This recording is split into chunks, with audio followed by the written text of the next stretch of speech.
Lagi ka bang nauunahan ng takot at negativity every time may gagawin ka isang bagay?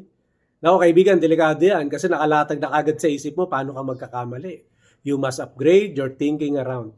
You need to upgrade your mindset in 10 seconds. Paano? Watch this video. Sa opinion ko, marami kasi sa atin ang nasanay na mag-prepare sa worst case scenario. Pero nakalimutan natin mag-prepare paano maging successful. Kaya nangyayari sa karamihan, na-stack up. We need to move forward. Stop that failure script. Shift your focus instantly. Instead na isipin mo, paano ko mag-fail? Ang isipin mo, paano ko mag-succeed? Diba? Tingnan mo, kapag binago mo na yung kaisipan mo at paniniwala sa sarili mo, susunod na magbabago na yung confidence mo.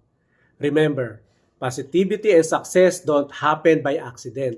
Nagsisimula yan kapag nag-isip ka ng positivity kesa puro takot at negativity. Ikaw kaibigan, anong failure script ang kailangan mong burahin sa kaisipan mo ngayon?